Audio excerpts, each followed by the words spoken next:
بسم اللہ الرحمن الرحیم۔ السلام علیکم بچوں، چلیے آج کے سبق کا آغاز کرتے ہیں۔ پہلے کچھ سوالات اور پھر ان کے جوابات تلاش کریں گے۔ سخاوت اور ایثار میں کیا فرق ہے؟ مہمان کے آنے پر حضور اکرم نے کیا کیا؟ سفر میں اونٹ پر سوار ہونے کے لیے حضور نے کس سے کہا؟ حضرت علی اور حضرت فاطمہ نے منت کے روزے میں کس ایثار کا مظاہرہ کیا؟ آئیے ان سوالوں کے جواب تلاش کرتے ہیں۔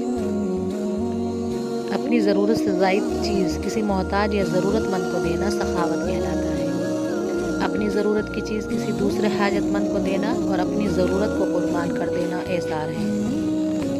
یعنی خود بھوکا رہے اور دوسروں کا پیٹ بھرے، خود تکلیف اٹھائے اور قوم و ملک کے لیے آرام کا سامان مہیا کرے، یہ ایثار ہے۔ قرآن مجید میں اللہ تعالیٰ نے ہمیں ایثار کا حکم دیا ہے۔ مدینے میں مقامی لوگ انصار نے مکے سے آنے والے مہاجرین کے لیے جو قربانیاں دی، اللہ تعالیٰ نے ان کو یوں بیان فرمایا ہے: وَيُؤْثِرُونَ عَلَىٰ أَنفُسِهِمْ وَلَوْ كَانَ بِهِمْ خَصَاصَةٌ، اور وہ ان کو اپنی جانوں سے مقدم رکھتے ہیں، خواہ انہیں خود احتیاج ہی ہو۔ خود تکلیف اٹھا کر ساتھیوں اور ملک و ملت کو آرام پہنچانے کا سبق ہم کو پیارے نبی صلی اللہ علیہ وسلم کی زندگی سے کثرت سے ملتا ہے۔ آپ صلی اللہ علیہ وسلم کی عادت تھی کہ آپ کوئی چیز کھانے کا ارادہ کرتے اور کوئی ضرورت مند آ جاتا تو آپ فوراً وہ چیز اسے دے دیتے اور خود بھوکے رہتے۔ ایک دفعہ آپ کے یہاں ایک مہمان آیا، گھر میں بکری کے دودھ کے سوا کچھ نہ تھا۔ آپ نے وہ سارا دودھ مہمان کو پلا دیا اور خود بھوکے رہے۔ اس پاک سیرت اور تعلیم کی وجہ سے صحابہ نے ایثار کا یہی طریقہ اختیار کر لیا تھا۔ کھانے پینے اور روپے پیسے کی مدد کے علاوہ بھی ہر کام میں ایثار ضروری ہے۔ آن حضرت صلی اللہ علیہ وسلم نے اس کا ثبوت اپنے بہت سے اعمال سے دیا ہے۔ ایک مرتبہ آپ سفر میں تھے، حضرت عقبہ بن عامر آپ کے ہمراہ تھے، لیکن اونٹ ایک ہی تھا۔ کچھ دور چلنے کے بعد آپ نے عقبہ سے فرمایا: اب تم اونٹ پر بیٹھ جاؤ، میں پیدل چلوں گا۔ حضرت عقبہ ہچکچائے کہ نبی صلی اللہ علیہ وسلم تو پیدل چلیں اور وہ خود اونٹ پر سوار ہوں۔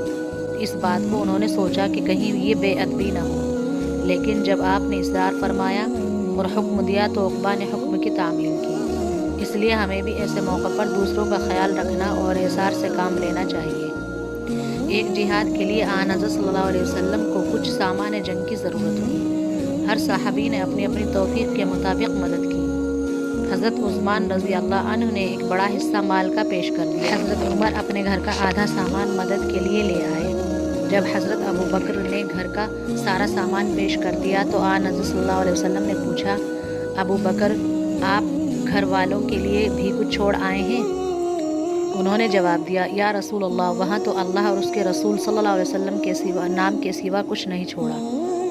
اسی طرح ایک دفعہ کا ذکر ہے کہ حضور اکرم کے لاڈلے نواسے حضرت حسن اور حضرت حسین بیمار ہو گئے۔ آپ کے والدین نے دعا کی کہ اگر وہ اچھے ہو گئے تو وہ 3 روزے رکھیں گے۔ جب اللہ تعالیٰ نے شفا دی تو آپ کے والد حضرت علی رضی اللہ عنہ اور آپ کی والدہ حضرت بی بی فاطمہ الزہرا رضی اللہ عنہ نے روزہ رکھا۔ آپ کے ساتھ ان دونوں بچوں اور ان کی خادمہ حضرت فضا نے بھی روزہ رکھا۔